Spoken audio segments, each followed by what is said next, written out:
Hi friends, welcome to என்னுலகம் VCR channel. இந்த வீடியோவில் நாம் கன்னியாகுமரி ஸ்பெஷல் அவியல் தான் பார்க்க போகிறோம். கல்யாண வீட்டிலலாம் இது ரொம்பவே முக்கியமான டிஷ்ஷு. அப்புறமா ஓணம் சத்யா, கேரளா ஃபங்க்ஷன்ஸ் இதுலேயும் இந்த அவியல் கண்டிப்பாக இருக்கும். ஸோ வாங்க இந்த சூப்பரான அவியல் எப்படி பண்ணுறதுன்னு பார்க்கலாம்.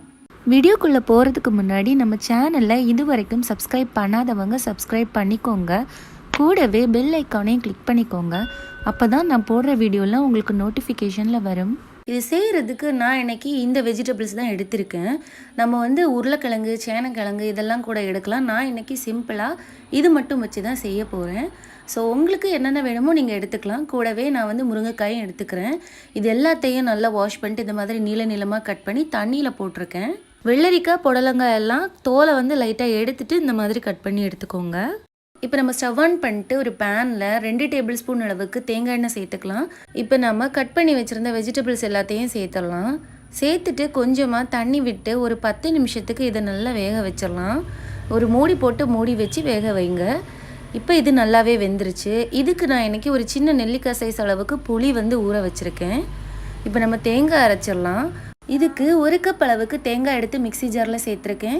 சேர்த்துட்டு 4 பச்சை மிளகாய், ஒரு 5 சின்ன வெங்காயம், ஒரு 2 பல் பூண்டு, அப்புறமா இதில் 1/2 டீஸ்பூன் சீரகம், 1/4 டீஸ்பூன் மஞ்சள் தூள் இவ்வளவும் சேர்த்து லைட்டாக கரகரான்னு அரைச்சி எடுத்துடலாம். ரொம்ப மாய் மாதிரி அரைக்கக்கூடாது.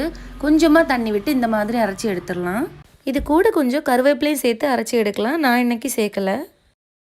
இதை இப்போ நாம் அவியலில் சேர்த்துடலாம். சேர்த்துட்டு இதை லைட்டாக நம்ம அந்த மாதிரி மிக்ஸ் பண்ணிவிட்டு அதில் உப்பு சேர்த்துடலாம். தேவையான அளவு உப்பு சேர்த்துக்கோங்க. சேர்த்த அப்புறமா இதில் அந்த நம்ம நெல்லிக்காய் சைஸில் புளி எடுத்து வச்சுருந்தோம்ல, அதை இதில் ஃபில்டர் பண்ணிவிட்டு சேர்த்துடலாம். அதுக்கப்புறமா லைட்டாக மிக்ஸ் பண்ணி விட்டுடலாம். மிக்ஸ் பண்ணிவிட்டு இதில் 3 டேபிள் ஸ்பூன் அளவுக்கு தயிர் சேர்த்துடலாம். பாருங்கள், இந்த மாதிரி தயிர் சேர்த்து நல்லா மிக்ஸ் பண்ணி விட்டுருங்க. அப்போ தான் அதோட டேஸ்ட் ரொம்ப நல்லா இருக்கும். கல்யாண வீட்டிலலாம் இந்த மாதிரி ப்ரொசீஜரில் தான் செய்வாங்க. ஒரு சிலர்லாம் தயிர் சேர்க்காமல் செய்வாங்க. ஆனால் அதுவுமே ரொம்ப டேஸ்ட்டாக தான் இருக்கும். ஆனால் கல்யாண வீட்டிலலாம் தயிர் சேர்த்து தான் செய்வாங்க. அதனால் அதோட டேஸ்ட் டிஃப்ரெண்ட்டாக இன்னும் நல்லாயிருக்கும். இப்போ இதில் கொஞ்சமாக கருவேப்பிலை சேர்த்துட்டு 1/2 டீஸ்பூன் அளவுக்கு தேங்காய் எண்ணெய் சேர்த்துருங்க. சேர்த்து இதை நல்லா மிக்ஸ் பண்ணி விட்டுடலாம். அவ்வளோதான், நம்ம அவியல் இப்போ ரெடி ஆகிடுச்சு. அப்புறமா கேரளாவில் நடக்கிற கல்யாண வீடு, அப்புறமா ஓணம் சத்யா, இந்த மாதிரி எந்த ஒரு ஃபங்க்ஷனாக இருந்தாலும் இந்த அவியல் கண்டிப்பாக இருக்கும். இந்த மாதிரி தயிர் சேர்த்து அதோட டேஸ்ட்டே ரொம்ப நல்லா இருக்கும்.